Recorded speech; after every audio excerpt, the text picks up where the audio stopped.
Hey everybody, I'm back with another video today. I wanted to talk about James chapter 2 verses 14 through 18 because it seems to stumble a lot of people into thinking that they need to do good works in order to be saved, or they need to prove that they're saved by doing good works. And this is a misunderstanding of what this passage is talking about, and I'll explain why. Because listen guys, anything that requires you to think that you need to prove something in order to be saved, you need to do these things in order to be saved, you're adding to scripture and what Jesus said, because he said, whoever believes in me shall not perish, but have everlasting life. But we've somehow gave stipulations to that and said, no, you can lose your salvation because here's why. And I completely understand where people are coming from when they say you can lose your salvation, because I too used to be on that side. I used to think that for years. I wholeheartedly believed that. There was no convincing me otherwise at one point. And so now that I'm able to see the context of these things and I'm able to understand it the way that it's really being taught, I see that I was wrong. Here's why. He says, what doth it profit? Verse 14, what doth it profit? Keep that in mind. My brethren, though a man say he hath faith and have not works, can faith save him? So why is he saying verse 14? Well, because of what 15 and 16 says. He says, if a brother or sister be naked and destitute of daily food, and one of you say unto them, depart in peace, be ye warmed and filled, notwithstanding ye give them not those things which are needful to the body, what doth it profit? Have you ever went up to a homeless person and said, hey man, I hope God blesses you tonight. I hope you have a blessed day now. I hope he gives you some food and somebody, is able to help you out. Have you ever said anything like that to somebody?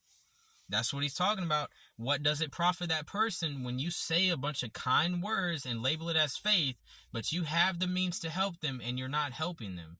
Can your faith profit that person? Can your faith save him? No. If that person needs clothes, if that person is hungry and you have the means to meet their needs, but instead you say a whole bunch of what seems like faith-filled words to that person, what does it profit them?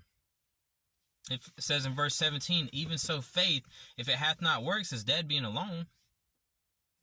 Yea, a man may say, thou hast faith and I have works. Show me thy faith without thy works, and I will show thee my faith by my works. What is he trying to teach people?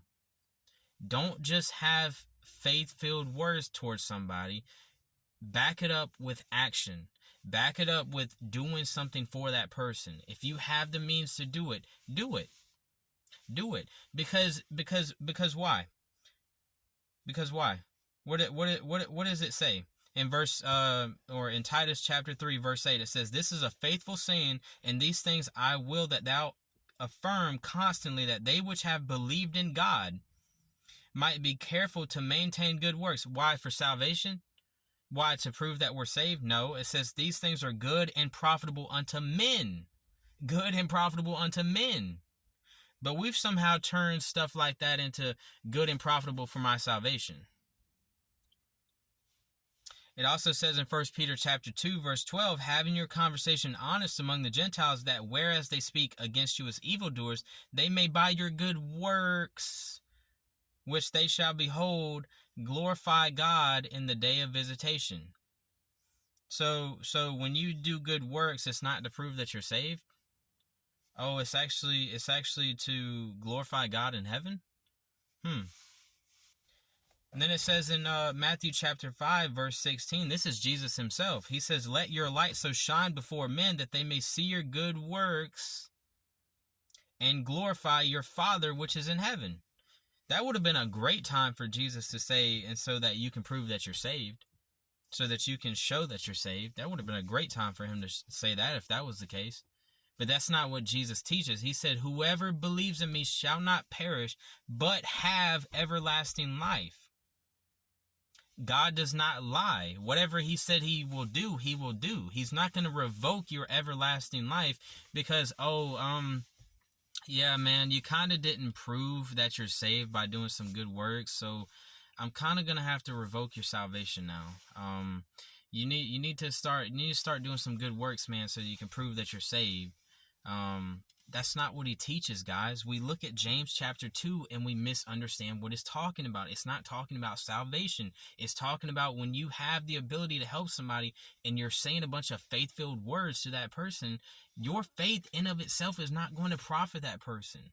Your faith is not going to help that person. It's not until you have faith backed up with works, meaning you're doing something for them, that it's actually going to help them. It's actually going to benefit them, profit them, save them. That's what it's saying, guys, but we've somehow turned it into a works-based salvation without realizing it. I used to think the same thing. I used to believe in a works-based salvation without even realizing it. I would tell myself all the time, no, I'm just doing it to show that I'm saved. This is a byproduct of me really being saved. So basically what you're saying is, if I'm not maintaining good works, I'm not really saved. That's basically what you're saying. Has there ever been a time where you passed a homeless person by and didn't do anything for them? Has there ever been a time where somebody had a broken down car and you could have done something for them and you didn't do anything for them? Has there ever been a time where you've just seen somebody in needing help with something, needing something to benefit them, and you didn't do anything for them? You passed them by and just prayed that God would send somebody else in their path. So basically, by your own admonition, believing that you can lose your salvation if you're not doing good works, you're basically saying that, oh, well, I guess that means I'm not saved then, because I didn't do good works.